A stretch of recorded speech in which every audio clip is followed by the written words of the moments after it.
Scottie Kimmelman here with the National Sports Media Association, and today I'm joined with the 2023 Kentucky Sportscaster of the Year and the voice of the Eastern Kentucky Colonels, Greg Stotelmyer. Greg, how are you today? Doing great. How are you? I'm doing great too, thanks. And before we get into your tenure as the primary broadcaster for the Colonels, I want to ask what exactly got you into sportscasting? Well, if you see me, I'm 5'6", and so I was pretty good in elementary school, and then the career started going downhill on the basketball court. I grew up in basketball crazy Indiana, and so I was really lucky. My high school, Connersville, Indiana, had one of the first television studios. We did homeroom news, and we way back in the old days on cable TV, we did replays of our high school basketball teams' games and other sports, and I had always kind of known since junior high that I wanted to do this, to stay involved in sports, and I wasn't going to play a sport. And so that led me to Western Kentucky, where my high school teacher graduated from, and we had a good broadcast program. And I worked for a couple of local radio stations there, did Western Women, did junior varsity men's basketball, high school, and then right out of college, got a job here at EKU, and I've been here ever since. Great, that's awesome. Great to hear.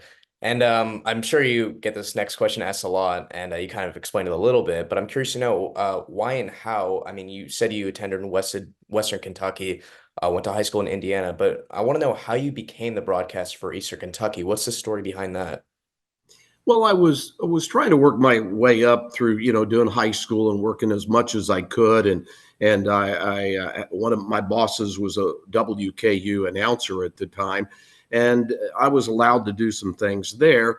But then there was a person at in Bowling Green at the radio station I worked at that got a job in Richmond, and he said, "Hey, there's a news director, excuse me, a news director, sports director job open at the local AM radio station," and so I took the job and was fortunate to kind of get my foot in the door a little bit earlier than most people in Division One basketball and football.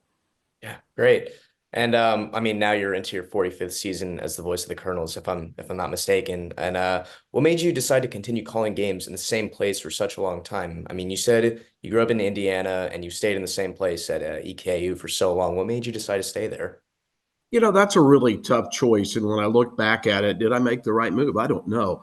But stability was one thing. And working for a local radio station at the time before kind of where there was more takeover of broadcast rights by Learfield, IMG, and all those, uh, I found stability in it. But I had to cobble it together with a news career. I worked for a television station in Lexington, the ABC affiliate, for 25 years as a news reporter. But I produced and hosted the coaches shows that the EKU coaches were involved in. So I kind of put my toe in two different ponds to stay basically a financial decision. And so I just stayed. I mean, I had some offers in television, applied for a couple of Power Five jobs, but I was happy here. And so you get connected with one university and just made the decision not to try to move up and make a bunch of switches, but just stay in one place.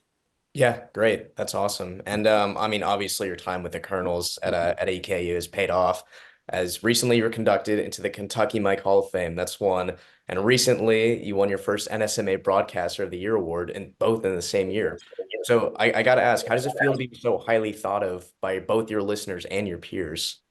It's an honor because you just put your passion into it, and it's a career where kind of everything you do, like a coach, is out on the line. You can be criticized or you can be lauded for the things you do, and to get both of these awards in the same year was quite an honor. And I think it's as my career comes towards its end rather than its beginning, it's something that I'll always cherish. That's great. And I kind of want to ask a little bit more so about your time at EKU. If there's one moment that you could pick out, it can be for any sport, it could be any year. If there's one moment that you could pick that you can look back on and say, wow, this is either the time where I made it or a time where I remember the most during my time at EKU, what would that Well, be? EKU, right. I think EKU is obviously well known for football.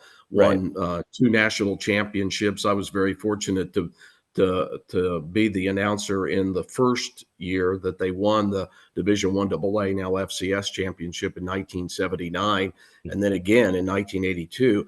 I was so young though. I mean, we had four straight national championship appearances, and they were great, but I think I was too young to appreciate them at the level I would now. Uh, Basketball had been struggling.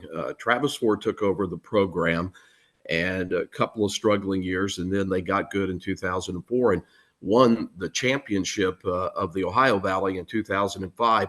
That was the first NCAA tournament in 25 years, and I think that was probably the most magical moment because it was the resurrection of a program that had struggled. And if you're a mid-major, going to the NCAA tournament is not something that you take for granted. It's something that's almost like winning a national championship for a P5. And so that was a great experience. Done it 3 more times. I thought Eastern Kentucky was going to do it this year. They won their regular season, but stubbed their toe in the quarterfinals. And, I kind of think about it because will I have another chance to broadcast an NCAA tournament game? I don't know. But obviously the national championships are great. Yeah. But just making the tournament after 25 years without one was maybe the highlight, I think. Great. That's awesome. And lastly, I want to ask if there is any advice you could give to an aspiring broadcaster, such as myself, countless others in the industry that are my age, what would you tell them? Don't hang out on Friday night on social media. Go work, whether you're helping somebody in a broadcast booth or at a radio station or a TV station. Work, work, work.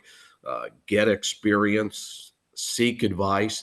Even if it's like me in middle school setting up a TV tray in my basement with a tape recorder. I remember doing a Notre Dame NIT game on TV, and I have my scorebook there. Practice, practice, practice, and always self-critique yourself, seek advice from others. And then for me, I think preparation's key. You've got to be very well prepared to do a good job. And those would be my key advices.